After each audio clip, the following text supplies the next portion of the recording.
Well, hi there. Hi, happy Monday. Happy Monday. It's fall time. It sure is. It's lovely out. I had my first taste of pumpkin pie yesterday, and that made me Mm. a very happy person. I made some last week. Oh, Yes. man. Yeah. I love pumpkin pie. If anybody wants to bless Pastor Adam, you can always bless me with a pumpkin pie. Is that your favorite? I don't know. I mean, for sure, once we hit the fall and winter, like I love it. But there are, I mean, I haven't met a pie I don't like really. Yeah, really. That's true. There are, I mean, really, I can't There's think. always room I for can't think of pie. anything that I'm like, no, That's I don't what I want to have read. that. If you don't cut a pie, it's one slice. You can eat the whole thing. That's the best part. And it's portable. Are you a a la mode or are you just as just is? plain, or the people that don't like pie. I never understood that. Yeah, why not? And if I make a pie, I tell the kids they can eat it for breakfast. Because, I mean, I don't like Pop Tarts. I think they're full of sugar and everything. So I'd rather them eat pie. Yeah, at least you know It's it a was real fruit. serving of fruit, right? It's good. Yeah. I like those rules. I'm gonna come by for breakfast. Well, there's not always pie for breakfast, Adam. I don't always have time to make a pie. Anyway. Yep. Yesterday Here we go. talked about a real lighthearted Yeah, real topic of lighthearted. being hated by everybody because they hated Jesus first. Yeah. No, but it is a good reminder to us that this is not our home. And we live by different rules. We sure do. We're supposed to live by different rules. We're supposed to carry something that's different than the people around us. And to the world, we see this more and more. It's unexplainable to them. Like they just, somebody who does not have a frame of reference doesn't get how we live, doesn't get why we make the choices that we make, doesn't get that side of things. And I think for, Pastor Charisse says it all the time, and she loves Jesus, and she don't think he has any toe jam. You have to see a couple episodes back about that. But for us, we do love Jesus, and it's so hard to believe people hating him. Yeah, I think it comes out of just not understanding. Where there's a lack of knowledge, the people perish, and so they didn't understand, and so you fight against something you don't understand. We even see it now in the world. People don't understand something, so they fight against it, and so they feel like they have to rouse up inside and have a stance on something that they don't know really fully what they're really fighting against. Yeah, people hated Jesus because he was coming to annihilate and destroy everything that they ever knew. And yesterday in church, as we were sitting there reading through John 15:18 and following, if the world hates you, know that it is hatred, that it has hated me before it hated you. If you were of the world would love you as its own. But because you are not of the world, I chose you out of the world, therefore the world hates you. But I was leafing through Isaiah, and as we were talking about being as the persecuted church, there are so many in the world, and Kurt had listed off the three countries that have the highest persecution rate: South Korea, Yemen, and North Korea, Yemen, and Sudan. No, somebody else. It'll come to me later. But we were praying this morning again for those countries and of course for Israel right now, everything that's going on in the war. But I went to Isaiah 56, and this is calling the salvation of the foreigners and those who do not believe. And the foreigners who join themselves to the Lord to minister to him, to love the name of the Lord, and to be his servants, everyone who would keep the Sabbath and does not profane it and holds fast to my covenants. These I will bring to my holy mountain and make them joyful in my house of prayer. Their burnt offerings and their sacrifices will be accepted on my altar, for my house will be called a house of prayer for all people. The Lord God, who gathers the outcasts of Israel, declares, I will gather yet others to him, besides who have already been gathered. So those of us who have been gathered unto the Lord, those who believe that Jesus is the Messiah, there are still yet those who have yet to be gathered, and they may hate the Lord. And we see that in our current day and age. They hate him. Oh, yeah. And so they fight with hatred, that hatred that burns within them. And we might not understand it, but man, it compels them to do such awful things. And, even I was praying, as we were in prayer this morning, I was thinking of our teenagers who are within the schools who are trying to live their faith. And though they might not be in a firing squad, the words that are launched against them can feel like a firing squad as they are living out their faith for Jesus. It's a mild persecution, but it's because we're not of this world. Yeah. And when he was reading that scripture yesterday in verse 19, that if you were of the world would love you as its own. I did have that brought up a check in my heart of going, if nobody hates what I'm doing, oh, that's good. Yeah. Or if nobody hates what I'm saying, if I'm not ruffling anybody's feathers, it's just a challenge to us is, are we living the life that he actually called us to live? We should be different enough that it's sparking some controversy. Right.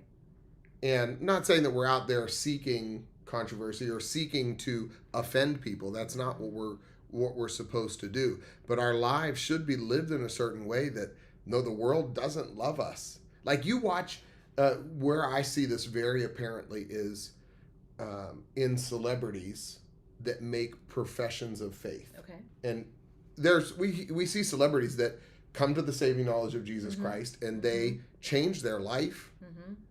The attack for sure that they come under from not only fans but just other celebrities and other people that were in their circle of peers now waging a war against them. It's so apparent that hatred does exist.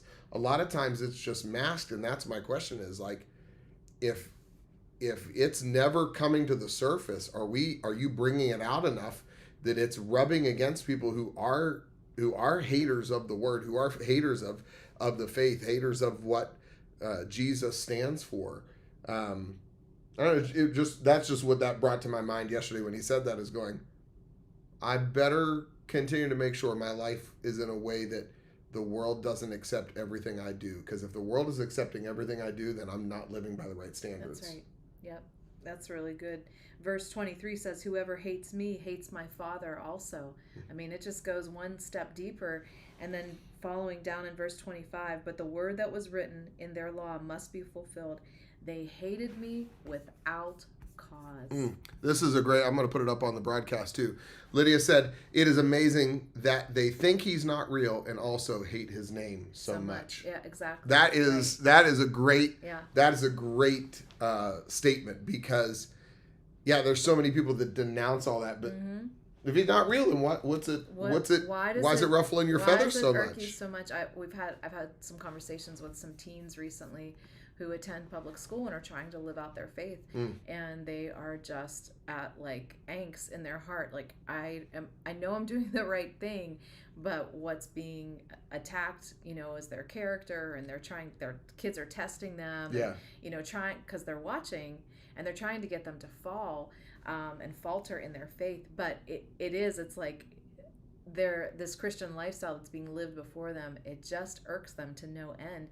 And so what is it that just drives them to almost like this brink of insanity and hatred toward it? I was reading also yesterday in Hebrews, during the sermon, I was listening, but it was just bringing up some things in Hebrews 11 that, wait, I'm going to find it if you have something to say. I have it tagged, but I didn't write it. Talking about how we are not of this, here it is. Talking about the hall of faith, like they all were positioned with faith to do great things for the Lord. For these people, let's see, they were strangers and exiles on the earth. For people who speak this clear are seeking a homeland. If they have been thinking of the land from which they had gone out, they would have had the opportunity to return. But as it is, they desire a better country, that is, a heavenly one. Therefore, God is not ashamed to be called their God, for he has prepared for them a city. So this isn't our home. No. I like making things pretty in my house, and when I walk into the house at the end of the day and it's still cleaned up from the night before, and You know, I like that my house is, but it's not my home. Right. Like, this isn't my final place.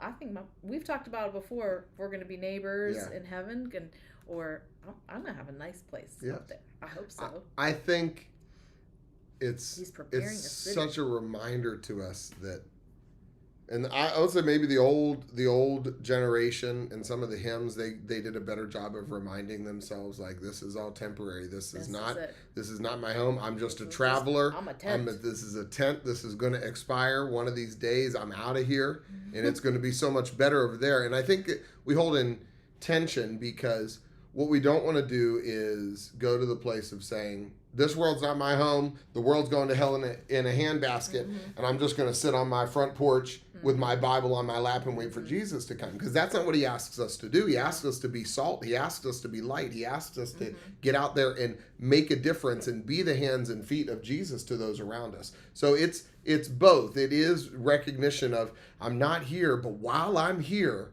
with the breath that I've been given, with the sphere of influence that I've been given, I'm going to make an impact for the kingdom, because there's other people out here that are headed to hell, and God desires that none should perish. So what are we doing about it? So I think, like, that's the realization, and Pastor Kurt said it best yesterday, just not everybody's going to like you. And boy, we get hung up on that. And boy, we get all bent out of shape about that. And oh, well. And there are, even when Jesus, it makes me think of Jesus sending out the disciples. And he sends them out and he instructs them and says, go to a house, look for people of peace. Right. And that means people who, not that they're believers, but they are people that are receptive. We talk about people that have a soft heart, or people that are low-hanging fruit. It's ripe, it's easy to go to. Sometimes they just need an ask. Sometimes they just need ministry, and they would come into the fold, like, really quickly. But he tells the disciples, if you go, and this is me paraphrasing right now, if you go to a house and they don't want what you have, they don't agree with it, they're saying, sorry, not buying it, I don't think it's real, I don't think it's this. He tells the disciples to shake the dust off their feet from that house and to go, and don't worry about it. Leave them to their own devices, because they've made their choice. And it's not meant to be in a rude way. But I think Jesus is telling them, go after those who are ready. Yep. Don't get hung up on the. Go ahead. Just don't get hung up on people not agreeing with you or disliking you. For me, I posted something somewhat controversial a couple weeks ago on Facebook, and there are people that were mad at me about that. There were people that are believers that are mad at me about that. There are people that I haven't talked to in 20 years that are starting a debate. And I don't really care about that. I don't care if that ruffles somebody's feathers. What I care about is I had, I think, 8 conversations in messaging of people asking me, but okay, so why? And I was able to unpack and talk through people that I know aren't necessarily believers. Yep. And to me, that went, those are people of peace that were worth spending my time with, and to unpack that. That's right. And who knows what comes out of that. And I'm not saying that we all have to just do controversial things, but are we putting ourselves out there enough to look for that low-hanging fruit? That opportunity. Yeah. Right? Because that means that fruit, at some point, the ground had already been tilled, the seed had already been planted, it had been watered, the sun had already been beat down on it, and there has been some growth and opportunity along the way. And so then when you see someone who's just almost there, right, that's the opportunity. That's the person of peace in your workplace, in your neighborhood. If you're a student, you're watching this and you're like, yeah, that's the person I can talk to with ease about Jesus. That's the open door. That's the divine appointment. That's the opportunity. Those are the ones where it's the Lord's not like, we're not looking for the easy way out. We're just we're following scripture to say, who are the people of peace that you can talk to? Because yes, we're hated. Yeah. I mean, even aside of just being pastors, just being Christians, it gets a little sticky sometime, and but the good thing is, as the chapter continues, he says, however, but when the helper comes, so you're hated, but there's a helper. Hated, but there's a helper. Hated, but there's a helper. So there's always, but when Jesus is talking, that he provides something. He brings us the Spirit of truth who proceeds from the Father and will bear witness. So no matter what we are trying to do in the name of the Lord, the Spirit will bear witness to help us. And so that's where we'll pick up next week. Yeah, we're heading into chapter 16. Mm-hmm. We have one more week right now in this Seeing Red series. Mm-hmm. And then we go into the missions convention for 2 weeks, October 29th and November 5th. Mm-hmm. And then we just have a few weeks left of the book Gospel of John. Yeah. And then we're heading into Christmas, and who knows where else we go from there. Right. But again, you'll get your reading, you'll get your marching orders of what you're going to read and what you're going to pray into leading into Sunday morning. And so I guess just get out there and... Haters gonna hate. Haters gonna hate. But we got the helper. Yep. I'm thankful for that today. And pie. It is the season of pie. And that's a wonderful thing. All right, we love you all. Yep. Have a great week. Go eat some pie. Yep.